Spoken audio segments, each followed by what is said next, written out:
What's up, everybody? It is your boy DT Sensei. We're back again with another episode of the Commanders Draft podcast coverage. This week, we're going to be recapping all that's happened free agency, some of the moves that Adam Peters and Dan Quinn has made, much big moves that have done so far. So, how much of that will affect the 2026 NFL draft class? We also get to talking about some of the players, just a little bit of some of the signings and stuff. Will we go edge? Will we go running back? Will we go offense as the way it's looked this offseason? We're also going to be talking about our 19 defensive backs. We have 10 corners and we got 9 safeties. So buckle up. It's your favorite crew on Commanders Draft Coverage.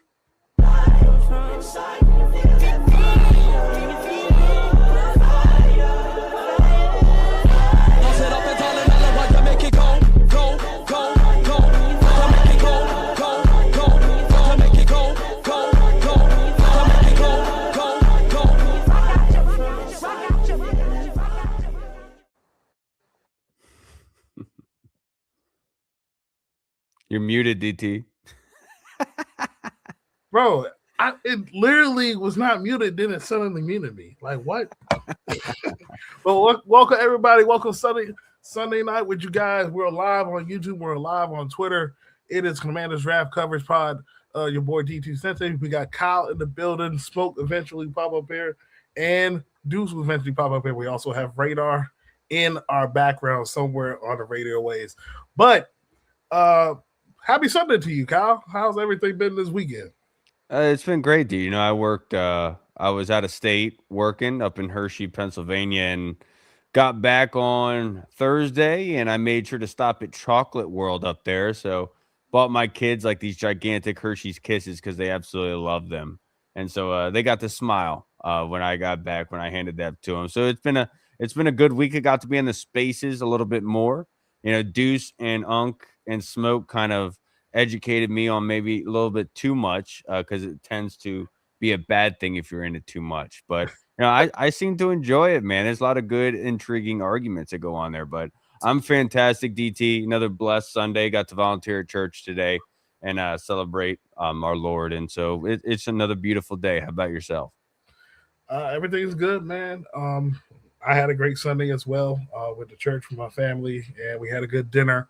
But was very itching to get on tonight's episode of this podcast because a lot has happened literally all last week from people wanting Adam Peters' head to now putting that crown back on the temple, as I say. So Adam Peters, Dan Quinn, they made a flurry of moves this past weekend with the legal tampering period, and Wednesday was officially the start of free agency. So just to know a couple of moves, they have Adafa Elway, they have Kayvon Chason, Leah Chenault. They are literally retooling this defense for Durante Jones to have any type of success this year. Of course, I know a lot of people are still kind of sketchy about some of the offensive moves we have done, but clearly Adam Peters have been pulling so close to being second place to almost majority of the big name free agents like a Romeo Dobbs and an Alec Pierce, who both went elsewhere or stayed at their respective teams. So what is your initial thoughts so far in the first week of free agency? That Commanders Twitter in particular, I call it Commanders tennis. Because, you know, we are at one point, everyone's getting hit onto the side that Adam Peters is not doing his job. He's doing a terrible job and not being able to build up this football team. The following day, we get Leo Chanel, and then all of a sudden you see that ball get hit on the other side of the court. And everyone's starting to say, okay, Adam Peters is cooking. It's hysterical to watch it go down, DT, because, you know, like me and Deuce and others in the spaces, we're trying to tell people, calm down, you know, because you have to give credit to Adam Peters for not panicking. It's one thing to really want a guy and to overpay, and we've seen that kind of transpire here in the past in Washington, but it's very evident by this point that Adam Peters has a price point that he has listed on certain people. And honestly, I don't think he really cares how much he has in cap space. He's not willing to overpay for a guy if that's what their asking price is. He has deemed in his head and probably his peers on how much a guy is, what they'd be willing to pay, and they're not willing to panic and go over that amount. And you have to give credit to him for standing pat in that point.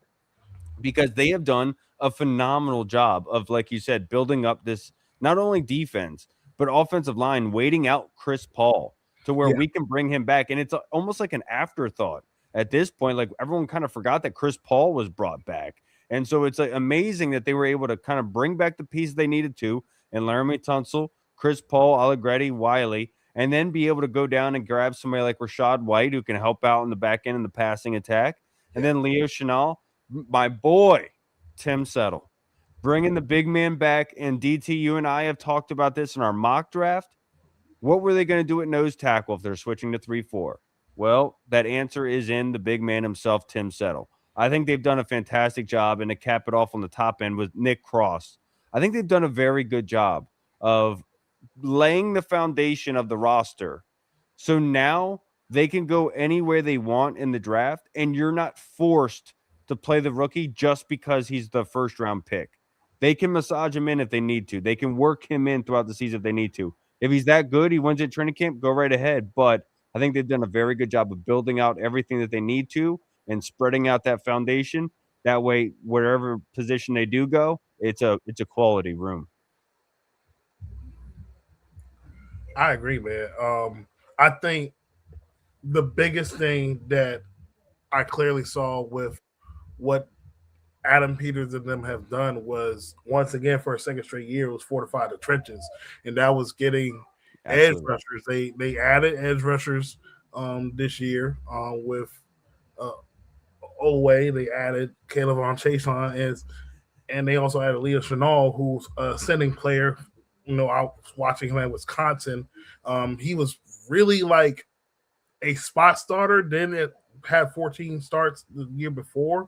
Nick Cross was probably a sneaky pick. I did not expect them to go after, but they have really transcended in adding guys coming off of rookie deals, guys who are still in that youth, getting ready to hit their prime, and you're replacing all the guys last year's that we had with those guys. And even like just to look at the running back position, Rashard White, he's a solid pass catching running back out the backfield.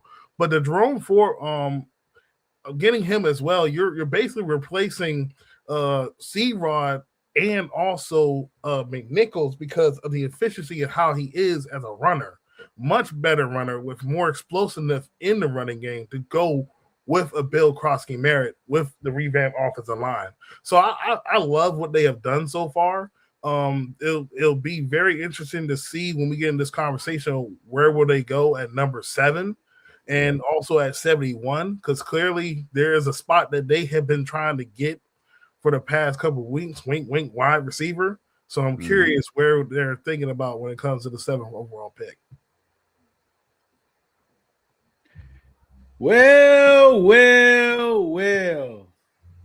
Seems like that love train done came to a stop and it can't move nowhere. Yeah, I know. Like the love train that came to a stop, Jerome Ford and Rashad White, and they got people switching up a little bit. Smoke, what's up? What we about 5 weeks out? That's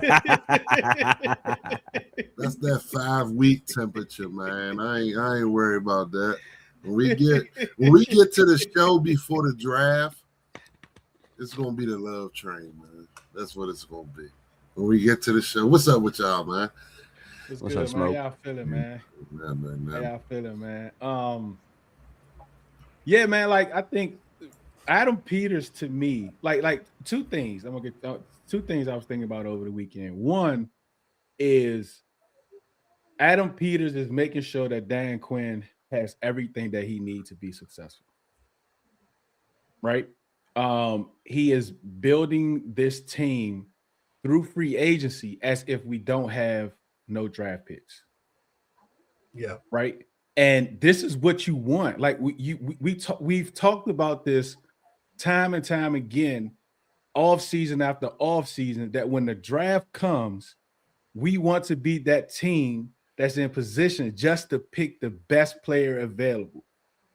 Right. And that's what Adam has tried to do. Like even missing out on Pierce and Romeo Dubs, I still don't believe that takes that us missing out didn't pivot us to go do what he did. I think they was going to do all those things together, right? Like that's just how I think his approach was to free agency. Smoke, what you think about that?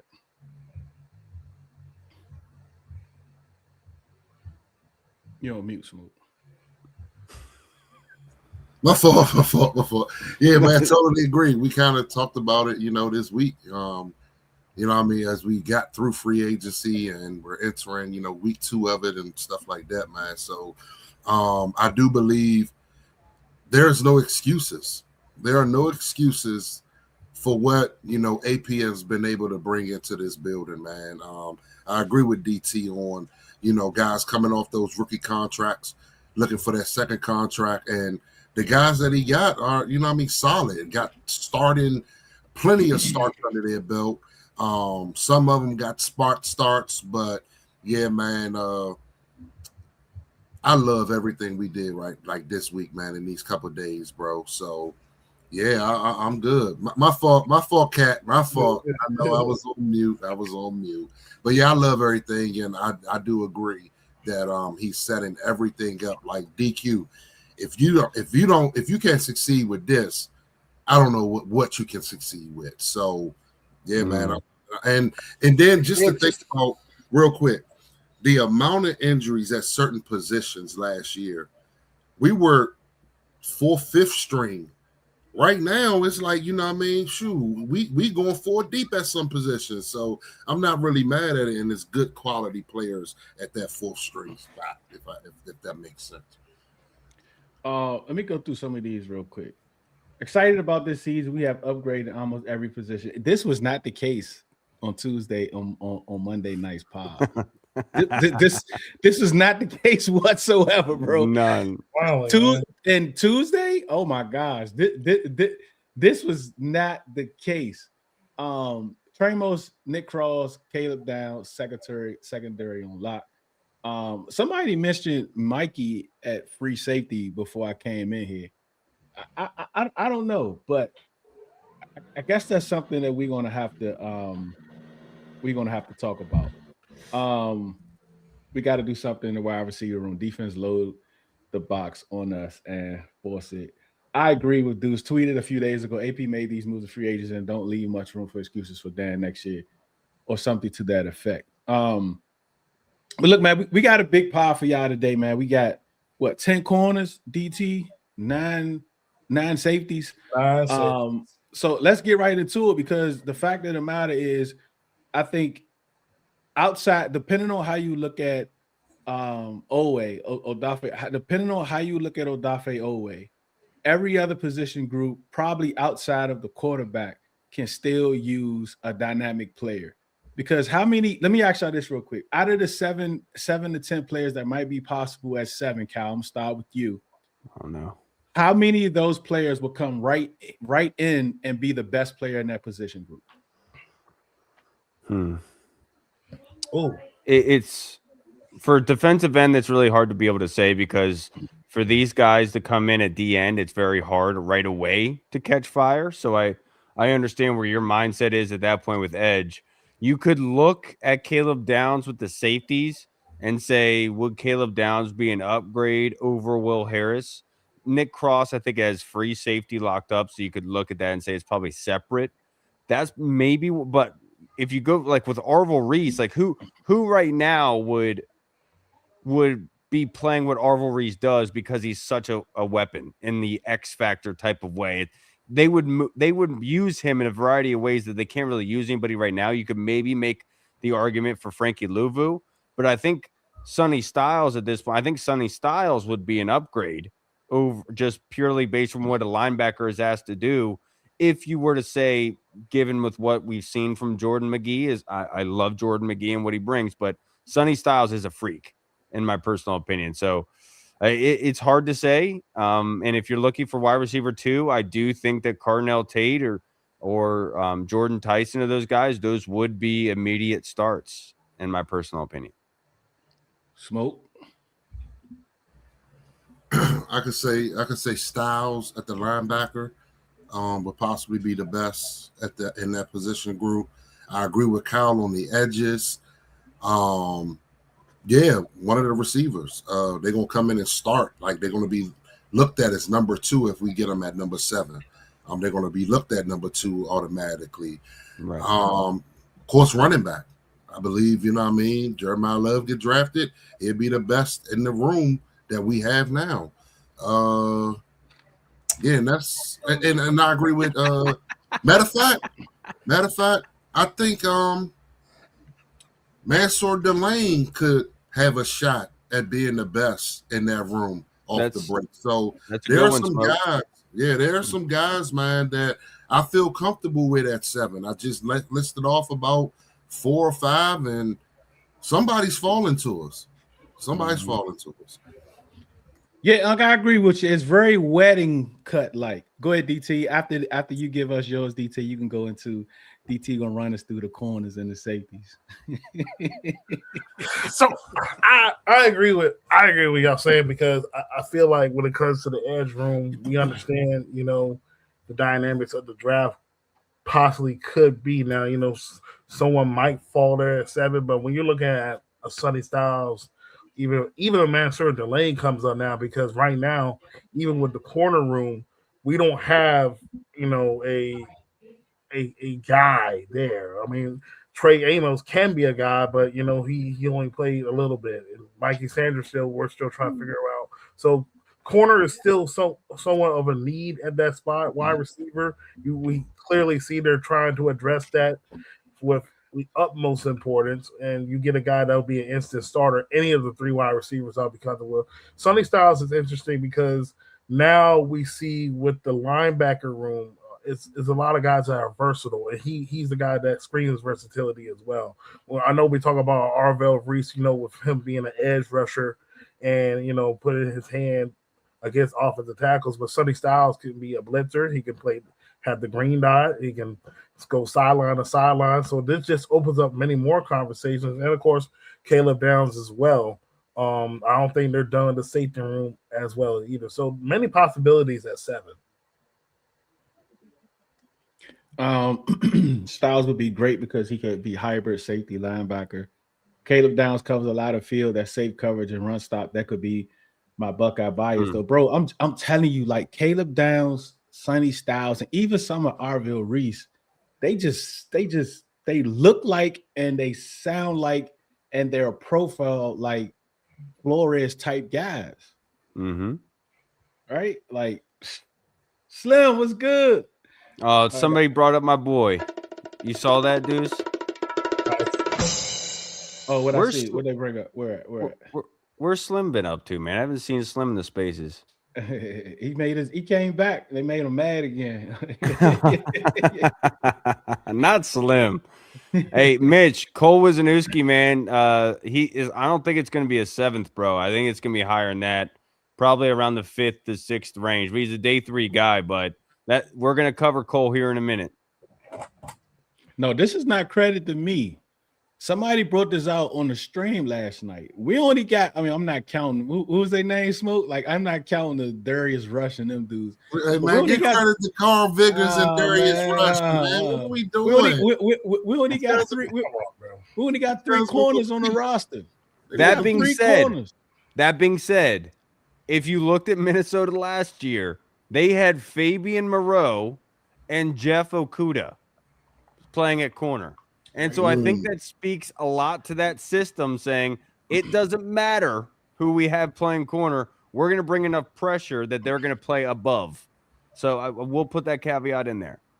Yeah, give me Carl Vickers over Fabian. All right, DT, on you, man. Let's run through it. All right, here we go. Everybody, I don't think that's how we want it. Oh, this is me, Malik Muhammad. You up first, bro. All right, Malik Muhammad, 6-foot corner, 182 pounds, ran a 4.42, 40, 39-inch vert, 10-10 broad. He's good to great in man-to-man coverage. He mirrors wide receivers very well. I'm looking at my notes right here. Very athletic. He's a great communicator as well. DT, listen, go back a little bit, DT. We're gonna need great communication, even especially with a system that brings a lot of pressure. I like Malik Muhammad, like he mirrors them receivers, stuff like that. What else I got on him? And he's a willing run defender. Like there are some other clips that I didn't put in here where you will literally see him come up, even right here. Like I know that's not a run, but at the same time, he don't mind putting his nose in there and getting dirty. That was a screen, right? That was a screen. Yeah, that was a screen. Yeah. That was a screen. Similar. So yeah, I really like Malik. I love that, man. Look how he come up out of this break. Yeah. Couldn't find I think I found a PFF grade, but I forgot to write it down. It was more, I think it was like 70.5. Wasn't on the high end. I gotta go back. I have to go replay that. Because don't they teach you not to turn away? You always turn with? Let me see what we unless somebody on their horses. This is a part of his great hips, though. Like he has you're absolutely right. Hips, bro. Like look at that. Like, and then he able to make it up. That was a false turn. You know what? Go back, bro. Mikey would have been 10 yards off the ball. Come on, that burst. He'd have been 10 yards off that wide receiver if he would have turned. That burst when he switches those hips and he turns his burst. That first step. Watch that. I gotta see this in real time. Boom. It's a smooth turn, man, and that's that's not teach tape, y'all. That is not teach tape. But and look how he turned into a wide receiver. Yeah. Look how he look how he's right there. Yeah, but look how he turns into a wide receiver and gets upfield to play the football. To play the football, man. So yeah, I really like Malik Muhammad. Can't really gauge, you know what I mean, where he's going at. I'm gonna say more so third from what I'm seeing. But this dude, whoever get him, gonna be good, and I hope that, you know, even if it's at 71, you know what I mean, I think he'll be a good outside corner to go along with Trey Amos. What's his measurables? 6 feet 182. He could put on a little weight, but he plays bigger than that 6 feet 182. 4.42 40, stuff like that. So, 4.42. Yeah, you see him coming up. Like coming up, making plays. So he definitely plays bigger than that. Oh man, this me again. This is my absolute favorite of the people I sent. Keontae Scott. Famous play in the national championship. Him jumping a screen route, taking it to the house. Oh, is he an edge rusher? Wait a second. Wait a second. Go back. Wait a second. Go back. Like you see the shoulder drop. You want to talk about versatility coming off the edge? He's a great blitzer, man. 90.5 PFF rating. That's 3 out of 897 defensive back. He was ranked 3rd overall. He's the 3rd overall ranked corner. 17. He had 17 total pressures. Let that sink in. 17 total pressures in 2025. You might be onto something, bro. Yeah. He got good eye discipline. Hold up. Bro, he hits like a linebacker. Wait a second, bro. Hold up. Like I'm telling you, man. Hold up. DT, please go back. Wait a second. Right there. Look at it. What position does he play? He play nickel. He the best nickel in the draft, if you ask me. He's the best nickel in the draft. That's a hole. Ref got to throw that flag. He's the best nickel in the draft. I would have been pissed, bro. Yeah, he a great blitzer too, though, man. But like, look at him come up in the run game. You know what I mean? Cutting off angles and stuff like that. I don't think the clip in here from the national championship game, but it's very famous, man.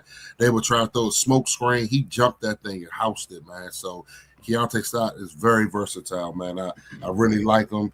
5'11", 193, 64 tackles, and he had 13 tackles for loss this season. Hold up. As a nickel back? As a nickel. He said, so, how old is he? Slim said that's a 28-year-old. I don't think, come on, bro. Keontae ain't 28. He ain't 28.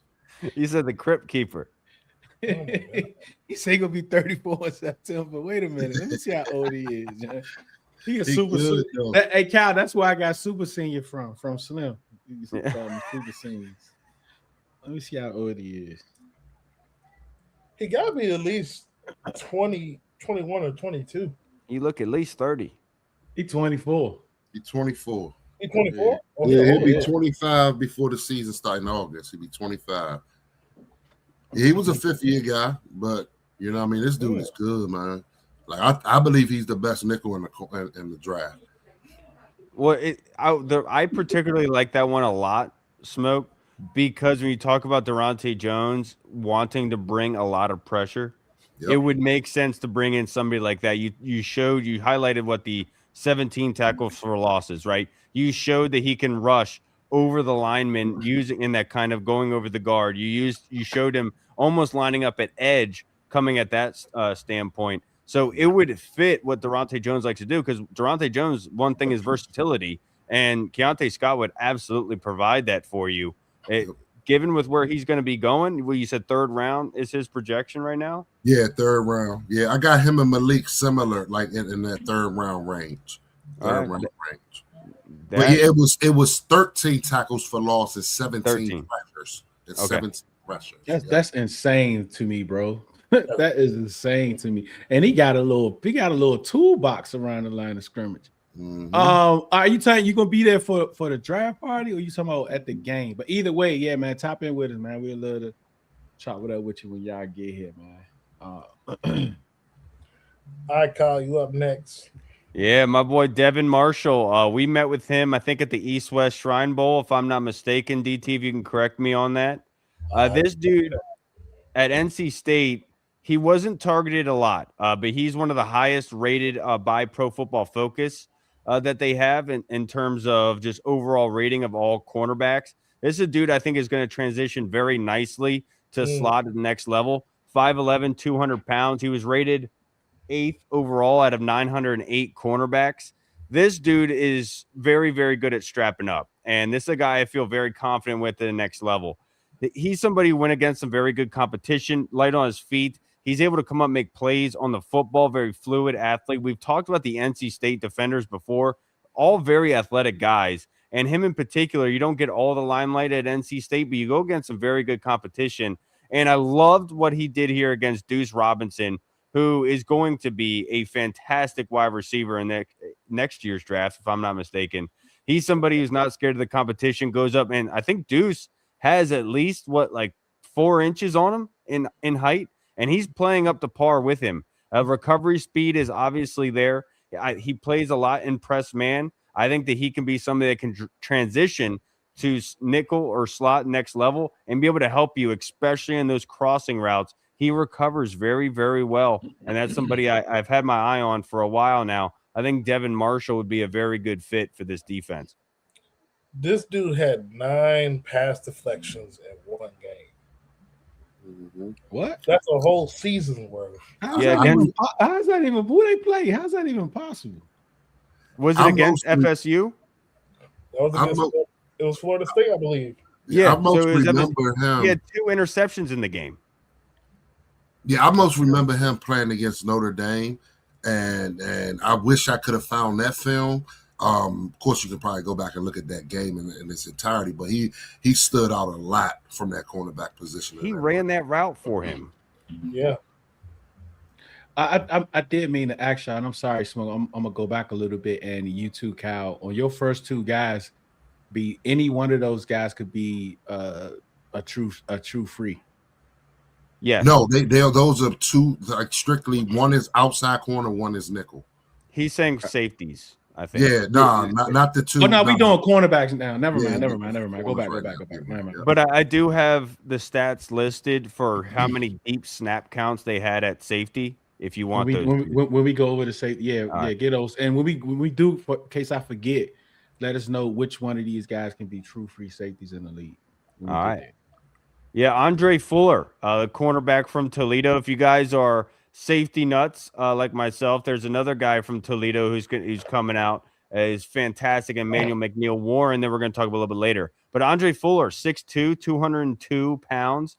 He was rated 51st out of 908 cornerbacks. Another guy who plays up to the skill level. I think that he's somebody that can transition very, very well at the next level, given his skill set, his height. I think somebody like Seattle who likes taller corners, and which is funny because we thought that about Dan Quinn coming here, is that he liked taller corners. Somebody who could play press, who could play off, and honestly is very, very good at getting his head around, turning around for the football. I really do like Andre Fuller as a late round kind of flyer. I think he's projected day 2, day 3. But like in my mock that I posted the other day, I had us taking Chris Johnson in this 3rd round and then took Andre Fuller in the 7th. And I think that like adding more bodies, those big dudes that come up can make plays, I think this pays dividends for this kind of defense of what we want to do and being able to versatility and be able to play on the football. And this is absolutely what Andre Fuller brings to the table. Very instinctive player.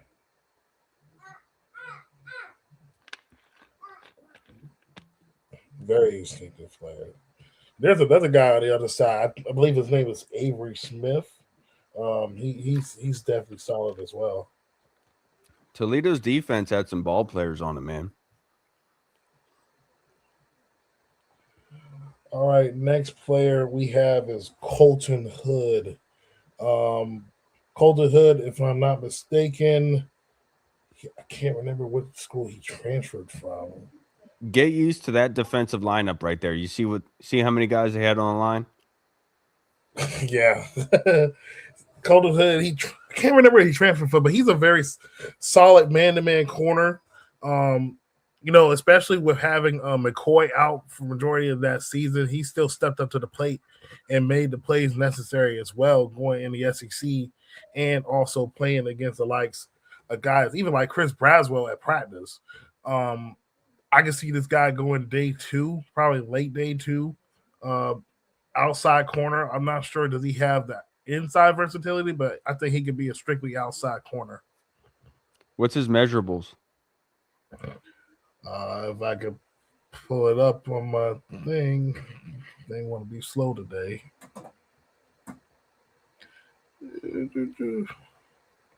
This is Radars, by the way.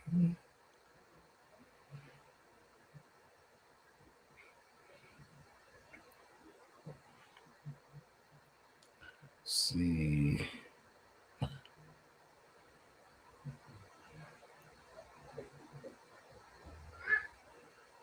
I'm on mute all this time I'm talking. Hey, Radar, listen.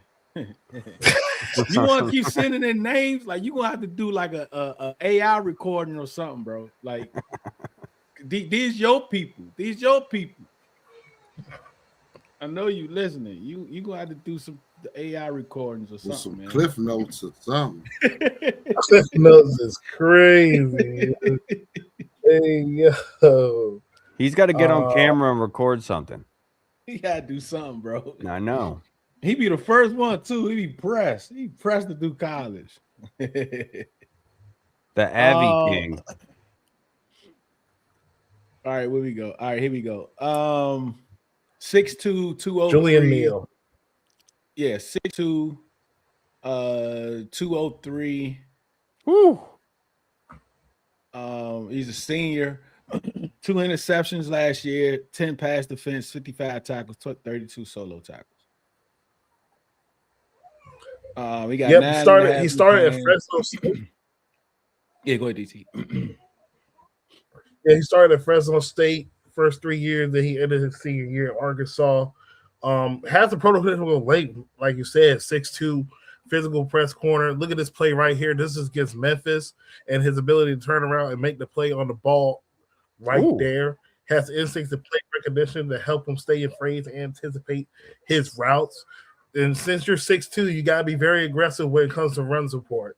And he has experience all over the place, wink, wink, at safety and nickel and outside corner. So he brings that versatility to any defense. Okay. All right, Radar. Where did you write that all up, DT, or did Radar send that in? No, we just I wrote this up. You wrote that up?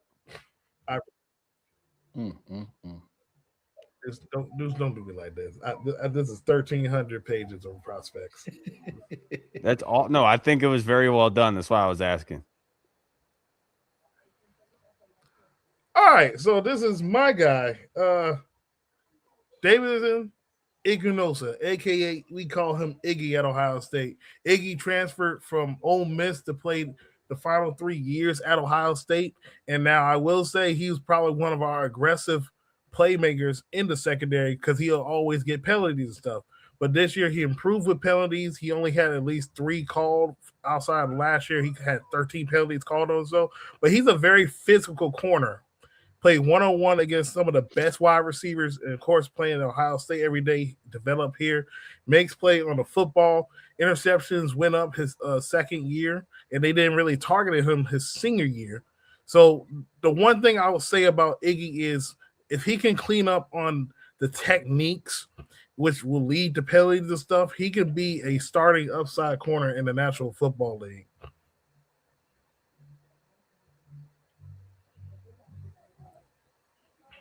There were some of those plays against Ohio State.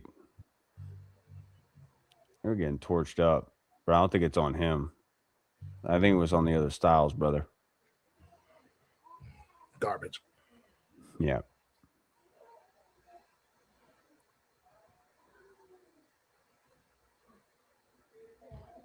He mirrors very well. And this right here, this is Dalen Everett, corner out of the University of Georgia. A little local guy to my heart from Norfolk, Virginia. Multiple year starter at the University of Georgia. They call him Big Play Everett. When there were games, they had big games such as likes of Alabama, Ole Miss, and Texas multiple times. He always made the big plays, whether it was an interception return for a touchdown, whether it was a fumble recovery, whether it was strip shot. They call him Big Play Dalen. And he's a very physical corner that could be a starter as well in the NFL. This is a sack on Arch Manning. And this is one of my personal favorite corners that I would like on day 2 if he's there. He's always making plays around the football when it's necessary. He also can play inside and also play outside.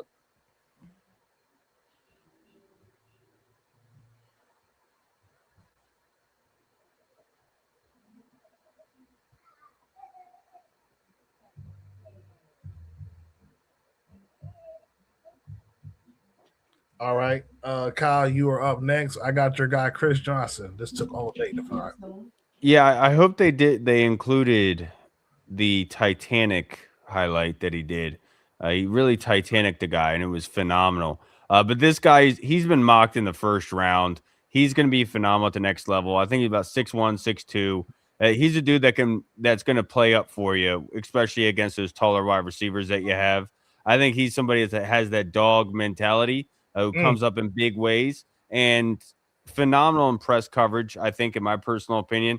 He does get cheated a little bit when you do the deep go routes, but I do think that he has enough length to be able to recover on those.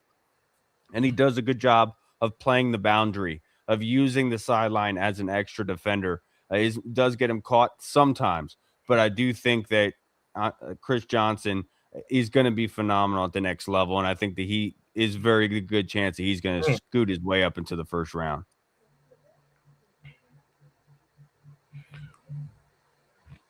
Do the level of competition worry y'all when it comes to corners?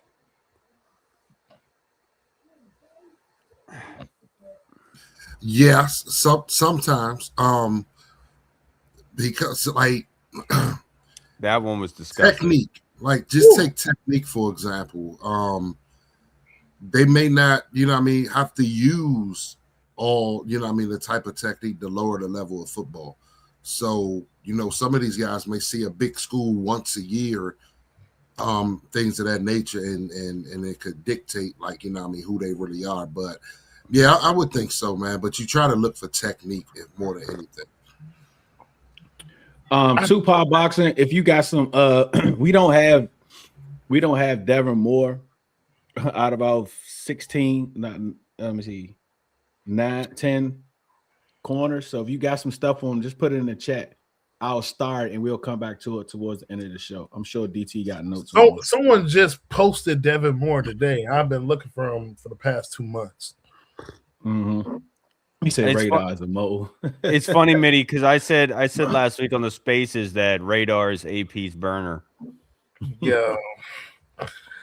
All right, I'm back up next. My guy, Takario Davis from the University of Washington.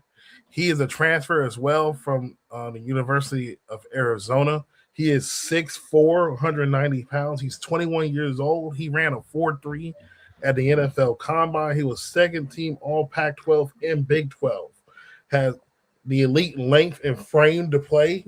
Just reminds you of one of those taller corners from the Seahawks back in the day. Very instinctive. The zone coverage is physical at the line of scrimmage. Top end speed will probably get to him. He doesn't have that elite downhill speed, which can affect him sometimes when he's going vertical.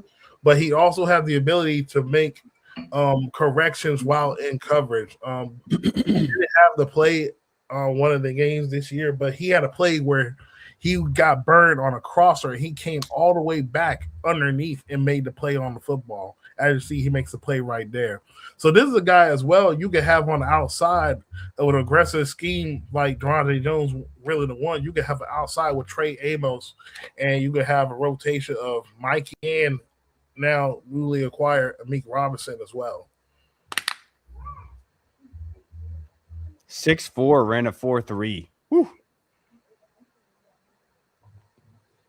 All right, we are now at the safeties down. Yes. Let's go. Jacoby. Yes. Jacoby Thomas out of the U, 6'1", 211. He had an 84.2 grade, 34th out of 94 safeties graded. Oh my goodness. He had 4 interceptions, 12 total pressures. Listen, man, this dude, bro, listen, I just call him a ball player, man. I know we're trying to look for that deep safety or whatever it is, but I think he can do both. I think Jacoby can do both. He's very instinctual, man. Look at that. Look at that interception right there, man. Hold on, wait a second. Are them wristbands up and down his arms? Up and down his arms, yeah, man. Like my man. I don't think is that tape or wrist? I don't think I've ever seen that before. No, those are wristbands. I've ever seen that before. Looks like the Michelin Man. Yeah, I don't think I've ever seen that before. I love that. He a transfer kid from 4 different schools, y'all. You know what I mean? He got good size, good instincts, and he got a decent ball skills. You know what I mean? Like, as I said, he had 4 interceptions on the season, and he's also a guy that had 12 pressures. Look at him up closer to the line of scrimmage. You know what I mean? Fits more of like that Nick Cross role. Actually, one of his comps was Nick Cross. I know we're looking for that deep safety or whatever it is, but I think if he was forced to play it, I think he could get it because of his range and everything like that and his good instincts. But yeah, that's the national championship game, I believe. Yeah. No, not national championship game, playoff game, right? Yeah. What's day 3? What round? Jacoby more like day 3-ish. I'm looking at right now. I'm about to say 4th, based on the measurables. Yeah, 4th. Yeah, that's day 3, right? Yeah, so day 3-ish. Yeah. 6'1", 211, man. That's good size. Lewis Moore, safety out of Indiana University, bro. I had to look for someone on this defense when I was in position. Wait a minute. This is the play. This is the play right here. Oh, wait. Hold up. Hey, got some attitude with him. He had a 75.4 PFF grade, 5 interceptions this season. That ranked 5th out of 914 of eligible safeties. 5'11", 191. I consider him a late bloomer with a high IQ. He's a late bloomer with a high IQ. What else I got down here?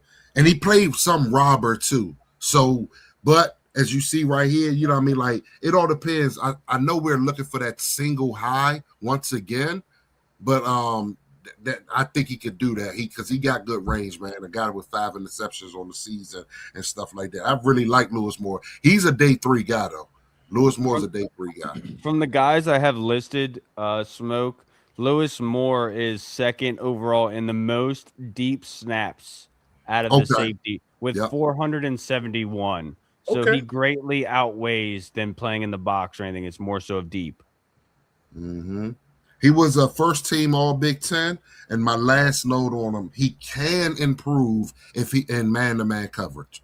That's one thing he can do. He can improve on that. But Hey, man, he's a smart dude. We all saw that Indiana team. They full of just studs. They full of football players. You know what I mean? Guys that I think would take coaching, especially at the next level, and elevate their game, bro. So Lewis Moore, I'm going to say day 3 right now, but that's good stats you gave me, though, Kyle. And the Commanders did meet with him at some point. Okay. Yeah. My only concern is because he transferred a lot when he was in college. I got him now 24 years old, 6 years, been to multiple schools, and he actually came back to Indiana. Really, he only really had 1 year of elite production. So I wonder, about the cap. Can he get better when he gets to the league? That's really my own concern. But I mean, watching him, and even Trey was high on this kid this year. Kyle put out the note that many times he plays single high. We clearly need someone that can man the middle of the field from up top, and I will give him some consideration. I do have some concerns though. Now, it doesn't mean necessarily that he's playing single high for all of those. It just means that he played more snaps deep than he was. So difference it between the inside the box and deep. So they could be in 2 deep. You know what I'm saying?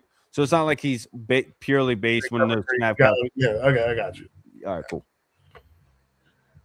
All right, next up is after this is going to be your guy, Kyle. Zakee Wheatley, DG just asked about this in the comments, and I had to laugh because I asked Smoke about this in Spaces the other day. Was Zakee Wheatley? This dude shows up. He's able to get after the passer. He's a phenomenal open field tackler. Many times you see this. He comes up and helps in the run game, but also has very good tracking ability. There was a play against Ohio State that we'll see here that Carnell Tate takes a deep bomb, and Zakee Wheatley is able to come over and bring him down for a tackle before he gets a touchdown. And that's something that pays dividends later on down the road. Here, this is him coming up again, laying the lick on the running back on the screen. Here, another one, open field tackle, breaking down. You see him coming up, making the play on the running back. This one is on Jeremiah Smith, open field, one-on-one, brings him down. I think that he's a very underrated guy. Here he's utilized as a passer. It still is a touchdown because Penn State, for some reason, didn't have very good corners. But Zakee Wheatley, this is the play I was talking about where this should be a touchdown, and Zakee Wheatley is able to come back across playing high and make a play on the football. Here he tips the ball that Julian Sand threw and helped him get into the Heisman conversation. I'm sorry to all my Ohio State fans, but that should not have been a touchdown, but Jeremiah Smith just somehow makes plays. But I think that this is a dude that you could feel very comfortable with from a free safety standpoint, because I've said so many times, as a free safety, you have to be a good open field tackler. You are the last line of defense, and that's the one thing that we heard about Quan Martin last season was his missed tackles just blew up plays. And if you can come up and make open field tackles, you could be that last line of defense. Your defense is just that much better. And I think Zakee Wheatley obviously fits the bill. And he had 316 deep snaps this season, outweighing in the box. So this is somebody that can do both, but has a lot of experience in the deep field. Yeah, okay. Oh, this is my boy. All right, Cole Wisniewski from Texas Tech. Probably one of the biggest sleepers in this draft class. This dude makes plays. He didn't catch that football, by the way. This is him fighting through a block, coming up on the running back. He's a former linebacker, and you could see it in his hands that he's not able to catch footballs, but that's also why he plays defense. Here, he nearly gets the one-handed interception leaping up for that football. Again, here he comes up and knocks and hits the wide receiver, forcing the incompletion. Here, this is him. You could see can you replay that again? Go back for that one.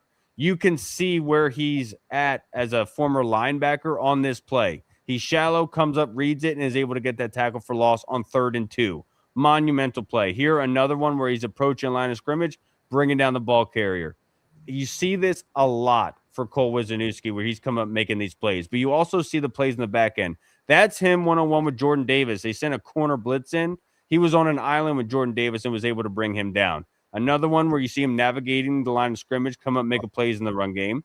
This one, he sniffs out a screen and goes through 2 blockers to make this tackle. I think Cole Wisniewski is one of the biggest sleepers in this draft class. This is him on one of my boys, the tight ends, Dallin Bentley from Utah, who's going to get possibly drafted this year in coverage. I think this cat can come in right away. He's a bigger dude, I think 6'2", 6'3", and he can come up and really help you out in the back end, adding as like an extra, like a super slot, similar to a Nick Immanwori type of way if you really truly needed him to. But I think he has the range in the back end and the body size to be able to help you inside the box, but also has the range to be able to help you in the back end for deep field. And he himself had 452 snaps deep this season, more so than playing in the box. Did you watch him at North Dakota State? Absolutely not. You should watch at North Dakota State too. Okay. I should. Okay. Because like me personally, I like looking at what have you done for me lately kind of thing. Why somebody like Harold Perkins from LSU, I didn't want to go back to 2024 and look at. Like I'm looking at 25 to see how you look right now. But like I've gotten this conversation so many times, DT, with people like, no, I just want to look at 25. I don't want to look at 23, 24, and which is one of the reasons why I didn't look at Gerald McCoy from Tennessee. I wasted about 10 minutes watching 2025 Tennessee defense film until I realized that he wasn't coming on the field. Gotcha. All right, dog tag crashing out of Genesis Smith. Anybody got anything on him after? So I tried looking. Look, Dog Tired has been talking about Genesis Smith, and he is a dog. He is very, very good. Finding Arizona film is incredibly hard. You guys who have access to all 22, or I know DT had sent in a couple of the YouTube channels where you could find like individualized prospects you could probably find on Genesis Smith. But my goodness, I could not find anything on him for the longest time. There was like one game provided. He is somebody who could come up and play and make some and he really was the heartbeat for that defense. I like Genesis Smith a lot. And I think of Dylan Thieneman, if he gets drafted high, somebody like Genesis Smith is really going to benefit from that. He's going to be drafted much higher than expected. Yeah, I do got some on Genesis, but I couldn't find them on the timeline. He had 451 snaps deep this season, Genesis Smith. Okay. All right, so since Radar is Ghost, I already have Caleb Downs as one of my players, so I'll speak for Radar as well. So Caleb Downs, the number 1 safety to some in this NFL draft class, one of the most cerebral players in college football. You see him can play over top. You see him play in the box. You see him play him outside. He just makes plays, and he just coaches guys and put them in a place to make plays themselves. He's always going to fill in the box right here. He's always going to move around. Look at this interception. Makes a play on the football. Caleb Downs is a chess piece for your defense. He's a guy DT, can you go back real quick, DT? He picked that ball off, DT, on that play? Yes, he did. I memorized it because literally after that, we threw another interception. Okay. Painful day for me.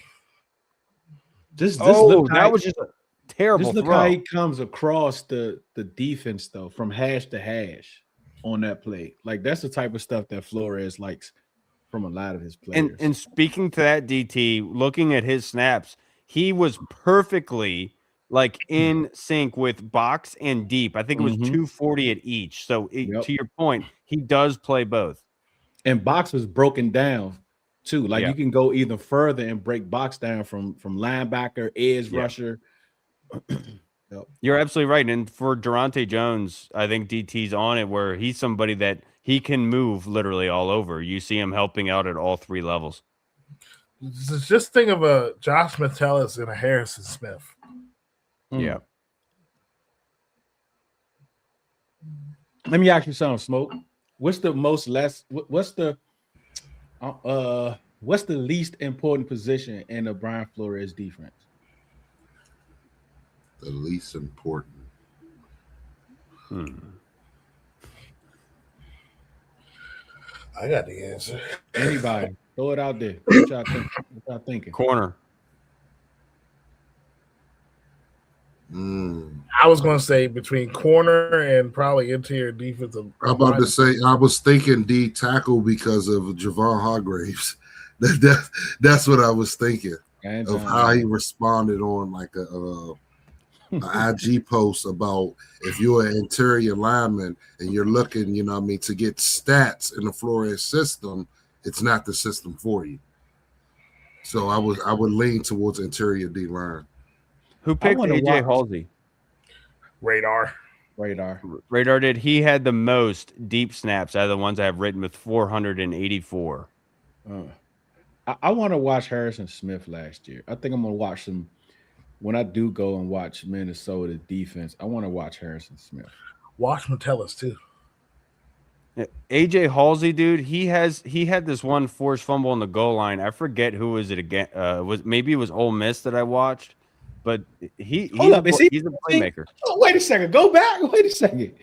Wait, look where he came from, bro. He's like 20 yards off the ball. He's a playmaker. Yeah, I remember him at Houston making plays, and he come to LSU and still do the same thing. Hey DT, I just sent you some film on Genesis. If I don't know if you'll be able to upload it or not. I think Deuce might have a better shot at doing that because that's what Deuce was doing before, right? You were just send it to me, Smoke. You were just mirroring like our Twitter feeds and stuff. Arizona got 3 safeties, which is crazy. He's a hitter too, man. Like he make plays in the box. Nigga, Unc, bro. Unc is something else, bro. Ritter Radio tomorrow at 8 a.m., bro. Like, man, I don't know what to do with that guy. Play right here. You, man. They needed that one. That was a play. Read the eyes, everything. I like guys who don't fold under pressure when they back up against the in the red zone, man. All right, Smoke. Let me see if I can get this up. He rocks the visor. We had a dude with 4 wristbands on his arm. Got to do with a visor. Last week we had a dude with the neck roll. Yeah, neck roll. I wore a neck roll. I'm always for that. I did too. I used to wear that jump. Did you really? Yeah, it was uncomfortable though, but it was just the nonchalant of it. Let me see. Yeah, because we used to watch the program before homecoming games. He watched that jump. Everybody had a neck roll. We started doing a sock. You know how I used to like get a sock and stuff a sock or whatever.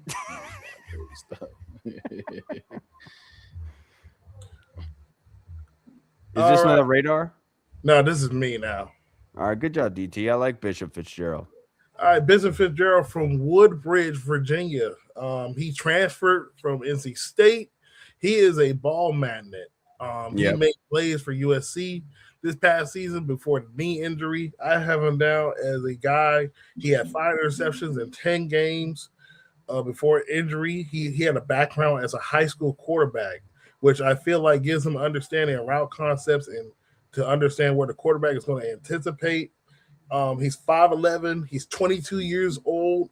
He's first team All Big Ten and All-American. 16 interceptions in his career.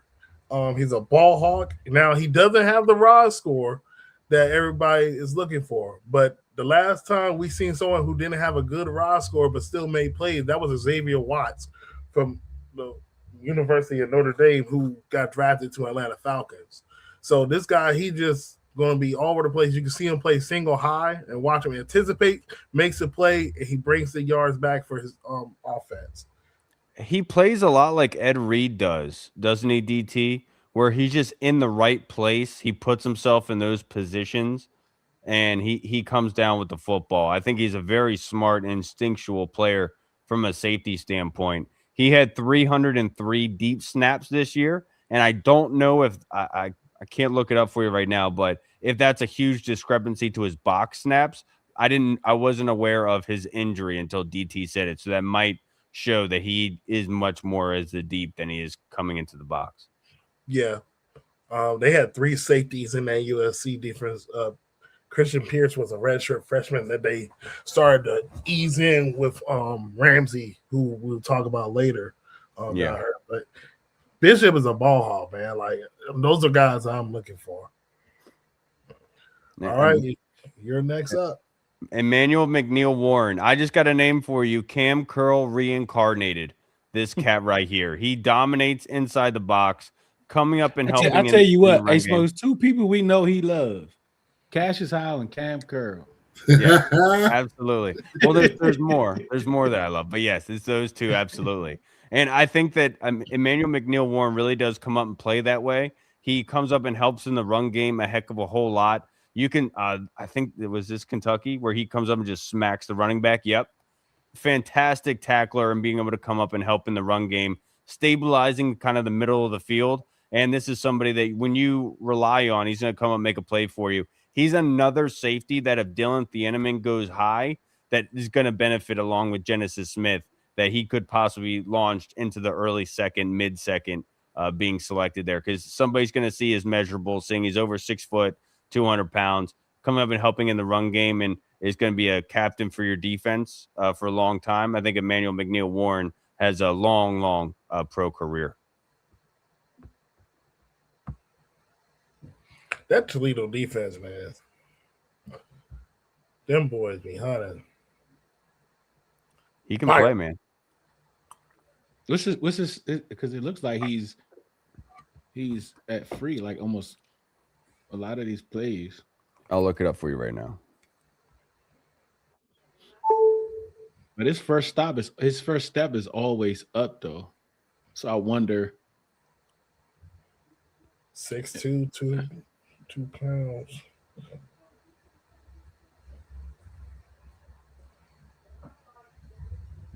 This is a guy that should be available in the 3rd, right? It depends on what happens with Dylan Thieneman. No, I'm talking about Camry Ramsey. Kamari. Oh, my Ramsey. bad. Oh, yeah. You can see him 3rd round.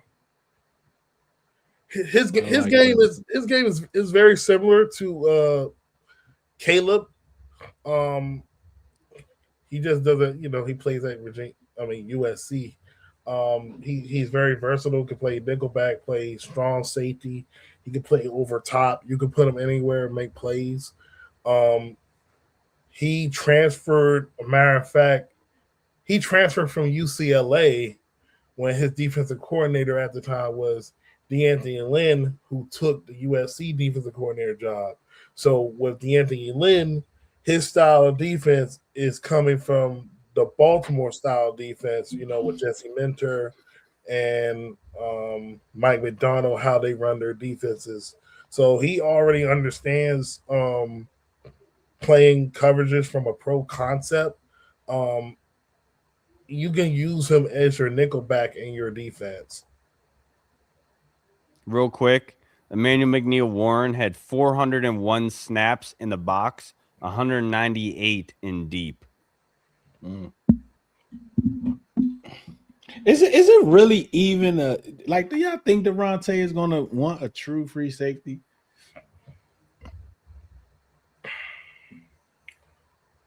My question is though, how often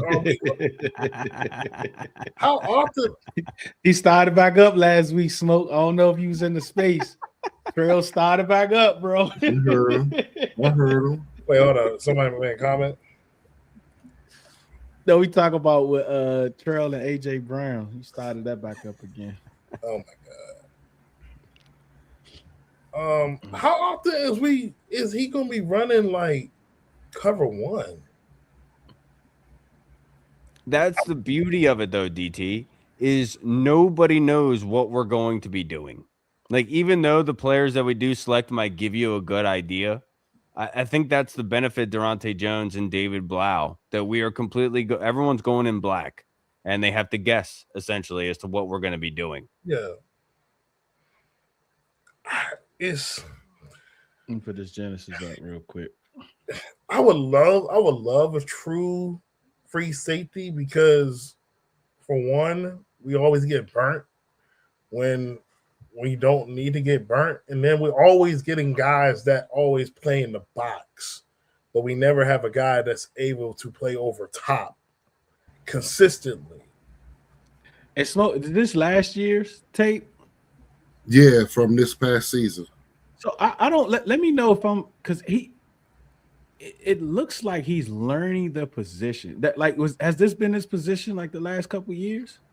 Yeah, from what I know, yeah, he always been. Both their safeties are interchangeable at Arizona. I will say that. But Kyle provided how many deep snaps did he have? He had 451, but I can look up right here and see what his 2024 was. Okay, that looked like this year. Yeah, that's this year. Yeah, because hold on. Matter of fact, is that not Ratcliffe, but because their quarterback number 47.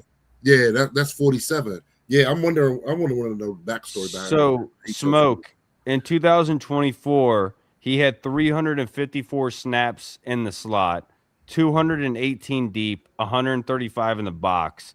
In 2023, he had 205 deep, 11 in the slot, and 18 in the box. So by far, this year was the most that he's ever been playing deep snaps. Yeah. He had an 88.5 coverage grade in 25.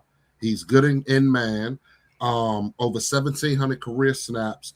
He's according to some scouts that I'm reading right now, it says he's inconsistent tackling with a 21% career missed tackle rate. That's what that's what I was thinking as I was watching it when you first sent me. I don't think he's scared, right? Because he's coming up and he's feeling, right? But it's just when he gets there, it's just not a lot of power. It's one of these plays. Or technique. His technique is horrible. Yeah, it's one of these plays when the camera from behind the line of scrimmage, the offensive line, you'll be able to. He's a sponge tackler. Let me see. He's not afraid. Yeah, like even that one right there. Like he tackles like it's Turkey Bowl. Nah, we tackle better than that. But like, look at this right here. Like you see what I'm saying? You like, come up and you lay that wood, bro. That's like, I don't think he's scared, but it's like he's not sure of how to tackle. Yeah. Like he's playing like he's eating Thanksgiving dinner later that night. He wants to have his teeth. Mm-hmm. Like even that, you see what I'm saying? It's like, so I'm not surprised at all at that missed tackle rate. I'm not surprised at all. Yeah. 20.1 missed tackle rate is kind of high, and we're talking about high. That with our. And you can see it. You can see it too. Yeah, that's a good play. That's what DT just said. Like, that last down of defense, like, seemed like we always got a mistake, from that last line. So that's much better. And I do wonder if his tackling is the reason why they did put him deep, Deuce. Because having he's coming up a lot. Like it's like he's not afraid to come up and get in there, but it's like when he gets there, like this last play right here was pretty good. But it's just like he's just. But a lot of these are run fits. Are they showing him deep in coverage? I don't see no deep coverage joints. Even that, like he was supposed to lay the wood on that joint. Yeah. This was a good one. That was a good play.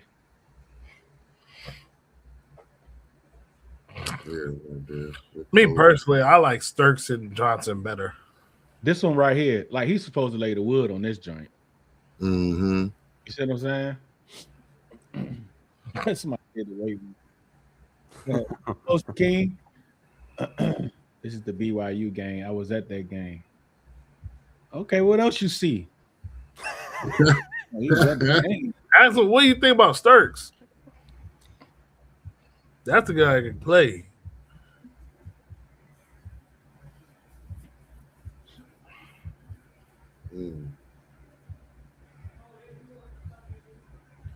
He planned not to get hurt.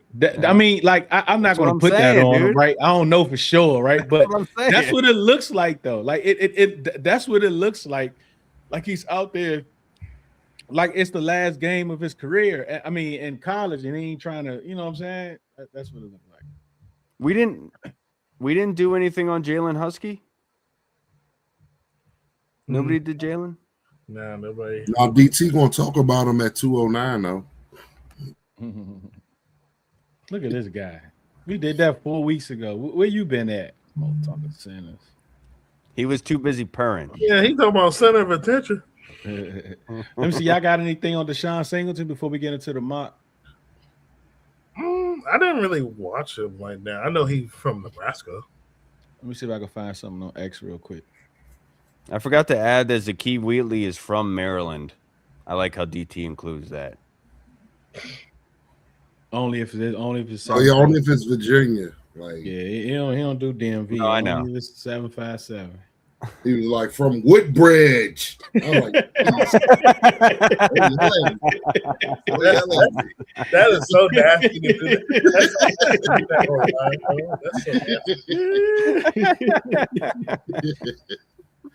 Oh man! All right, let me see what we got. Let me see if I can find something on X. These was a lot, man. Like Deshaun Singleton.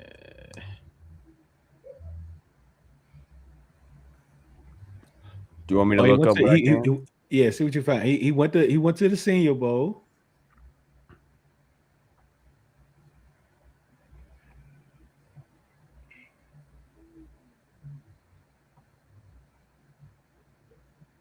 I see more Devin Singletary than everything.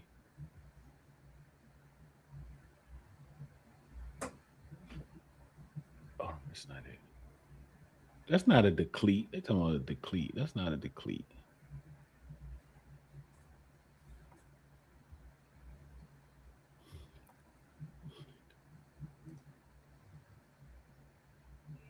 What position does he play?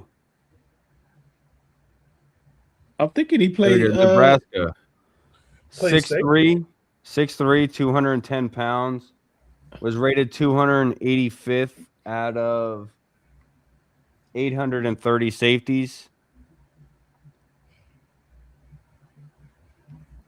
He had 209 deep snaps, 289 in the box. 132 in the slot, so he is definitely a chess piece you can move around. He allowed the fifth least catch rate amongst Big Ten safeties, 55.2%. 6'3". I mean, that's the right look. I can't find no media on him though. College is tough, bro. He's ranked overall by PFF as 319th. Senior. I don't even have like interception in the Senior Bowl. He did do that off the tip pass. Yeah, caught a pit. Yeah, it's like everything I'm seeing is basically from the Senior Bowl. I got something right here. Well, no, he's like kind of in the box. I don't want to see that. I want to see him kind of. He is tall too, boy.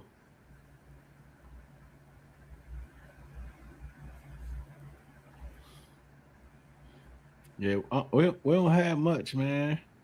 I can't really. Because you got to think, Deuce. Like I know we're looking for a certain type of deep safety, but these good coordinators, man, when that ball's snapping, they rotate.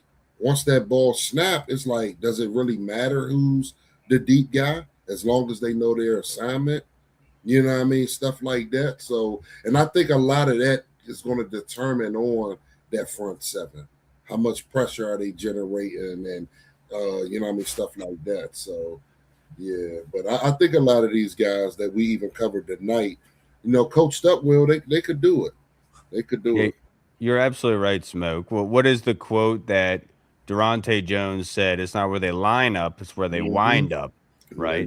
And a lot of that is based on confusing the quarterback, which was one of my biggest gripes last year with Joe Witt. And it was very cookie cutter. It was very easy to see what we were doing. And it was very evident by what was happening last year on defense. They knew exactly what we were doing at all times. You have to bring confusion. Oh, hang around, Gino. We're going to do wide receivers very soon. That's gonna be an explosive episode. Yeah. What's next, DT? I gotta look at the list. I don't even know what's next. I got you. I'm looking wait, you talking about for next What's week? up, Next Brock? week. Appreciate Yeah. you for coming through, man. Should be wide Appreciate receiver. all y'all. Well, Say it again. It should be wide receivers next week. Wide receivers next week. Wide That means receiver- that means we're not going. That means we're not going wide receiver in the first round because last year we didn't do tackles until the last one, and that's when we went with Connerly. So whatever we do last is what we're going in the first round. Amara D-Lou should have a great year. Yes, he should. He better. He better. All right, let me get y'all the list. Let me see, because we got it lined up. I think it is wide receivers. But all right, man, let's get into this mock 5.0. Mock 5. It's wide receivers next week, and then D line and mock draft the week after. So we only got 2 more position groups. My fault. Go ahead, send them videos in, man. Mm-hmm. Go ahead, send them in, man. Nah, for real though, send them in because Saturday I got a birthday party to go to. I got you. I got you, bro. Free agency really messed this week up, DT. All right, we're going to our mock. Mm-hmm. All right. Explain yourself, DT. First of all, I'm absolutely shocked. I put this on consensus. Very shocked that David Bailey was there. So Jeremiah Love went 4. However, I had David Bailey, I had Sonny Styles, I had Caleb Downs, had the wide receivers, and I had Mansour Delane. It just felt like probably the easiest thing to do. I mean, yes, we have a need at wide receiver, but I also still feel like when you look at the edge room, you got guys that are on 1-year deals, and you potentially Dorrance Armstrong deal might be up afterwards. So you reinforcing, you're getting a guy that you can probably just rotate every now and then once the season starts to gradually get along, he then eventually becomes your starter. I just, you took one of the best players right there. He was ranked 2 on the board, so I took David Bailey at number 7. Then at pick 71, I was looking at Ted Hurst. Can we talk about David Bailey real quick before you get going? Oh yeah, go ahead. Yeah. I love the pick. We Smoke and I both picked Arvil Reese at this spot, right? And it's very similar to David Bailey, where with all the edge rushers you have added, if you do bring in David Bailey, you can have those specialized packages where you're not putting all the weight on the world on David Bailey to play every snap. You can move things around, and I think David Bailey in his first year could actually see a lot of success in those sort of situations, and they could really make your shark teeth on defense very sharp if you add him into the equation with that many athletes getting after the passer. I really like this pick. Let me ask y'all something. I'm not saying he's Abdul Carter, and I'm not saying the other edges that we are Kayvon Thibodeau and Burns. But what I'm saying is the situation by having 2 legit pass rushers and Chatham and then Odafe Owe, adding Bailey to that mix, is that something similar to what the Giants had last year? No. Not comparing the players, but I'm just saying the situation. The Giants still put him in 4 with 4-man down, and we're rushing with 4 and getting on his own. Where Durante Jones, he wants to exploit that offensive line to create those holes, those mismatches. And if you bring in David Bailey here, you wouldn't be putting him on just as a 4-man rush as a substitute, right? Like, you'd be adding more to the equation to take eyes away from him to create those kind of openings and ability to be able to get after the passer without having to do much work. I think the Giants are very much a cookie cutter with what they like to do with their rushers, and that's where they were kind of put him on the island to learn things a little bit more. Whereas I think Durante Jones would put David Bailey in more of those stunts with extra guys up front to cause the confusion, to create more unbalanced looks for the offensive line, to help him out and the other rushers. And I think that whatever you do defensive line, I think we're going to be very good, just specifically with what Durante Jones, I think, was going to do.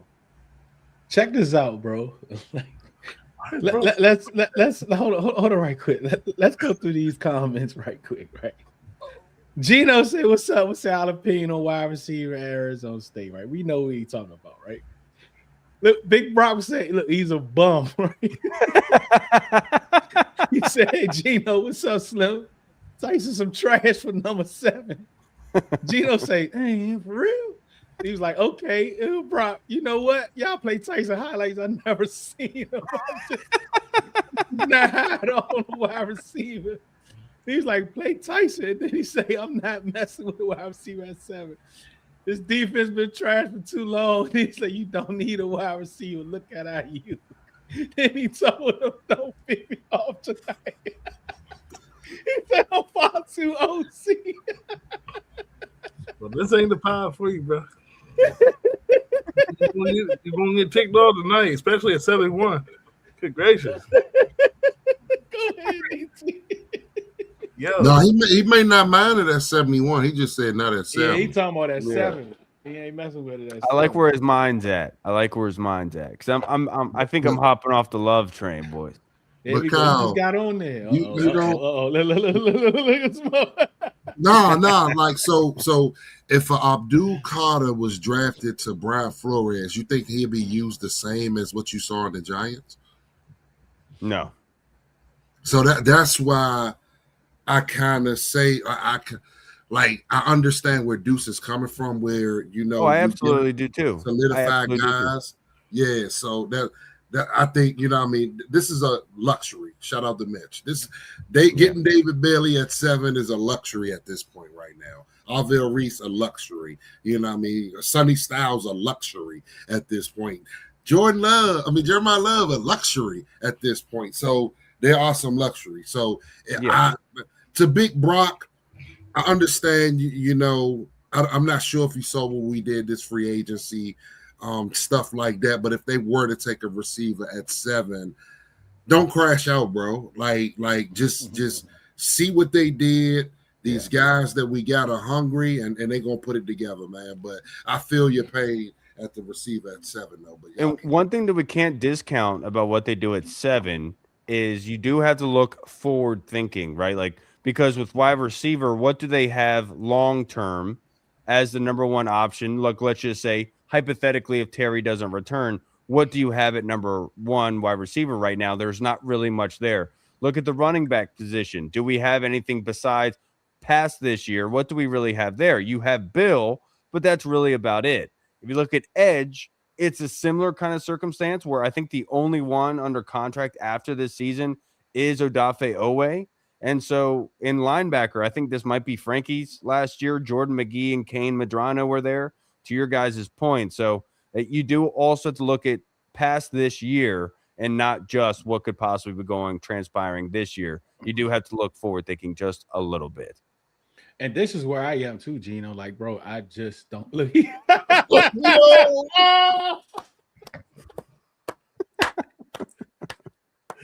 Yo. Oh my God.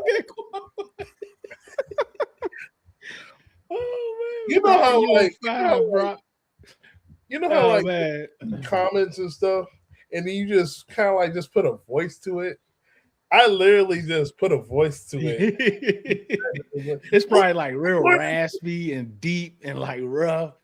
Slim, look, no Slim. It's but nah, the Denzel Boston thing is gonna be interesting next week. I gotta make sure one of y'all pull them up because as we talk more and more about wide receivers, as the conversation in Commanders community begins to shift to wide receiver for probably the next couple weeks, right, until we get a pro day or something, his name is gonna start coming up even. Where did he play? Where did Denzel Boston play? He said I'm 100% crashing out if we pick a receiver. Oh man! All right, go ahead, DT. Skylar Bell. All right, Skylar Bell. People who have left. Oh, and FYI, that's the actual son of David Boston from the Cardinals back in the day. Okay, that's his son. Just FYI. Wait, Ohio State David posted? Yeah, the David Stunner played for the Cardinals, the wide receiver. For real? Yeah, that's his actual son. Oh wow. Yep. Why you know how to say it? But anyway, all right, so at pick 71, I had Ted Hurst, I had Joshua Joseph, Romello Heights, and I had Emmett Johnson. Now, I think if I would probably redraft it, I maybe probably would have took Emmett Johnson based on him being the highest running back and the scheme fit. He would fit perfectly with the zone blocking scheme. But I think with Skylar Bell, he's a guy that could play inside and out, and clearly there's some type of player that Adam Peters is looking when you look at the list of the guys they visited. Not only they're looking at guys that's like 6'2", 6'1", but they're looking at those 6 foot 5'11" guys that got some twitch in the passing game. And I think a guy like Skylar Bell would be very great with Jaden Daniels as his quarterback. At pick 147, I did get one of the guys we talked about today, Devon Marshall, a guy that can actually compete for the outside spot at corner. You watched the tape with him just playing against Florida State. Like, he had 9 deflections, dog. Like, he's one of those guys that I can see you can rotate a little bit in. Jagger Burden, great value. You get a center of the future, great ride score. I know people don't like that. Then you get Jalen Husky, add to the safety room, a versatile guy as well. And then, pick 223, I decided to let's see if I can get a running back on day 3, Le'Veon Musk. He do have a little bit of an injury history, but I think with a rotational change of pace back, he can be. Jalen Husky at 349 snaps deep for Maryland, and I think he's a captain for Maryland, or if not, he was considered the leader of the defense. Mm-hmm. I did a mock today, DT. I sent it to Deuce and where 7 I did Bailey, 71 Skylar Bell. No, matter of fact, when I got to 71, I traded back to 81 and like 124. So at 81, I was able to get Skylar Bell. And then I think with my second 6th round pick, I got Jalen Husky as well. So we kind of hit on 3 of the same guys in our draft and stuff like that. So Skylar Bell's very similar, like used like a Puka kind of guy, navigating the middle of the field, has that big playability for you. Very, very fast guy. Was the heart and soul of that UConn offense. I like Skylar Bell a lot. Mm-hmm. And Jaeger Burton, that's a dude that has phenomenal fundamentals as a center. He really has really good technique, doesn't get bullied a lot, very strong upper body, and has a good mass below him. Very balanced as a center. I like Jaeger Burton. Yeah, I've been seeing him on my timeline the last 2 days a lot. Jaeger. And the UK boys would love that. Mm-hmm. That's all Burroughs talks about is Jaeger shots.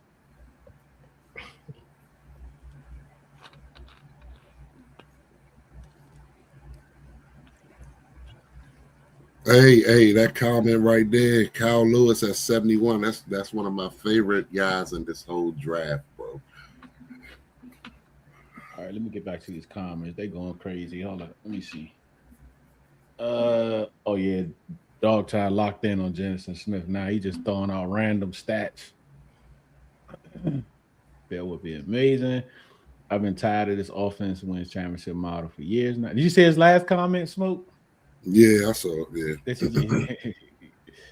He carries it out. I'm with you, Brock. These players coming out, can you honestly say that they are generational talent? I think, Gino, you got to stop trying to find the next Sean Taylor. I think that'll make your life a little easier. Mm-hmm. Like a big simp. Look at what Philly did to us 1 game away. Couldn't guard a fly. I'm tired, Slim. You know he from DC. him. He's straight. He probably from South. He's straight from the heart of DC. We also fumbled the game away too. We'll say that.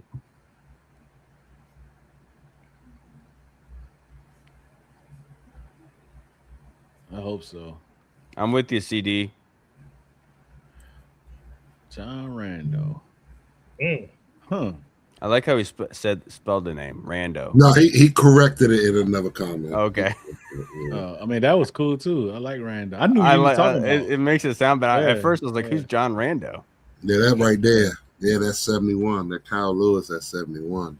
Oh, so we had Damian Parsons on Interest Lab. He sees Kyle Lewis more like a safety, like a nickel safety. I can see why he would say that because like the Nicky Manwari kind of transition, because that's what Kyle Lewis kind of showed, right? Smoke. I mean, of course he was an outside linebacker, but he was definitely used more so on the boundary. Yeah. But hold on, Dog Tire, stop yelling at us.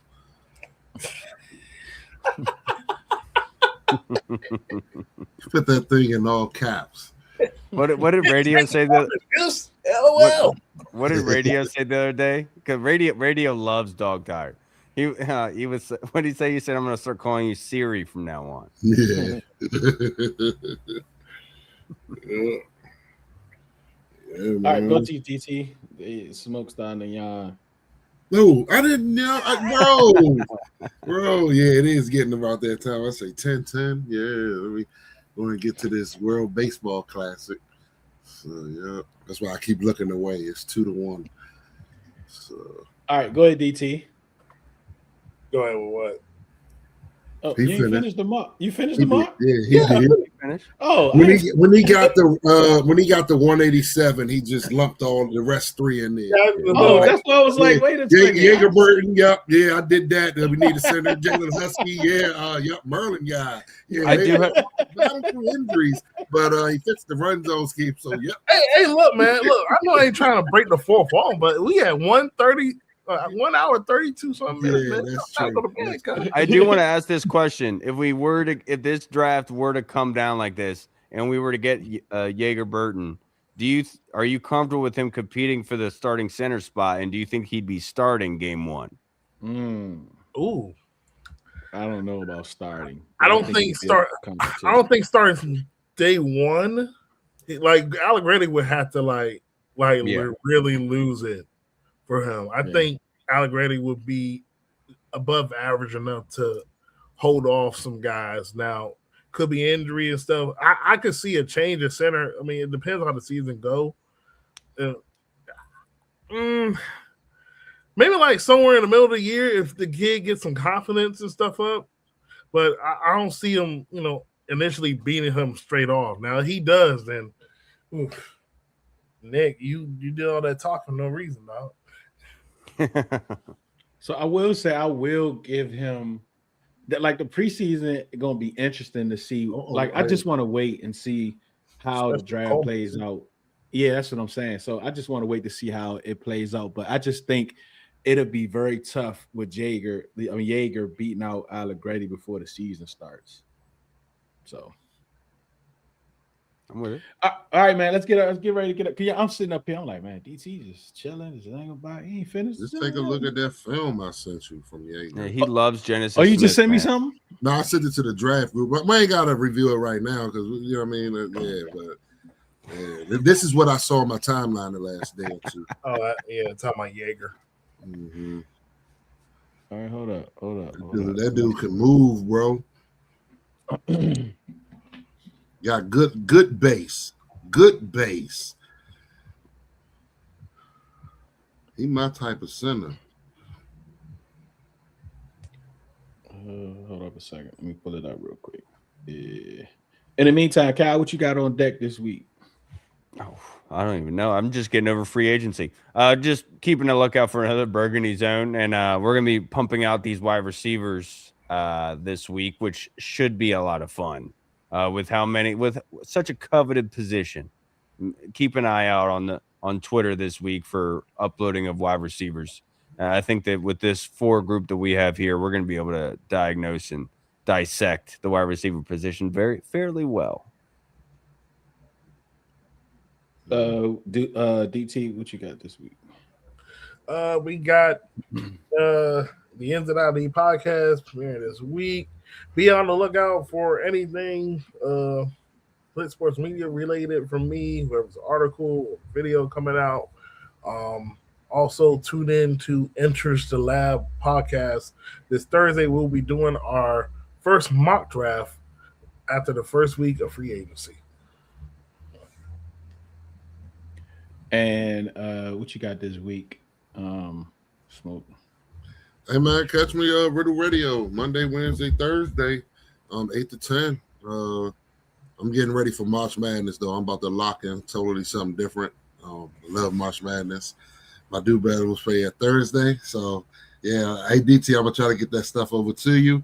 I'm glad we don't play to look like 2:50, so I'll be able to get home early that day and watch my Blue Devils, man. But yeah, catch me Monday, Wednesday, Thursday. Yep, on Riddle Radio. I might make an appearance on Riddle Radio. Yeah, man, make it happen. All right, here we go. I ain't got school tomorrow because of the storm. Oh, he can move. Wait, he all the way down there? Yeah. Lay on him. God dang it. That's a horrible rap. You gotta lay on him. Look, lay on him. Oh, did you see the Penn State one? Oh, he get a second double. Did you see the Penn State lineman? Smoke, did you see that video? What? The Penn State lineman when they were playing Maryland and he threw the dude on the ground. Oh, yeah.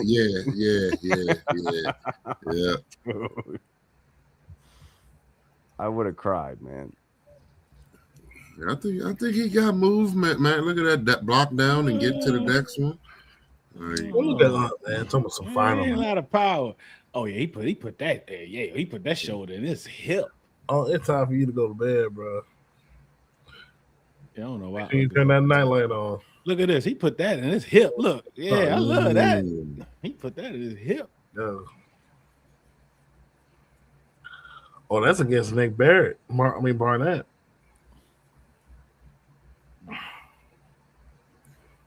Big 93. That's a good base. That's technique right there. Mm-hmm. That's technique Very right structurally sound. Yeah, that's technique. Look at that, not moving an inch, man. Yeah, that's my guy right there. Oh, yeah. Don't lie, bro. This center class, dude, I'm telling you, there's a bunch of guys, quality guys in this draft. This is a great draft to need one. Mm-hmm. All right, man, we about to get up out of here, man. Look at this. Nick Alley Spaghetti. Yo.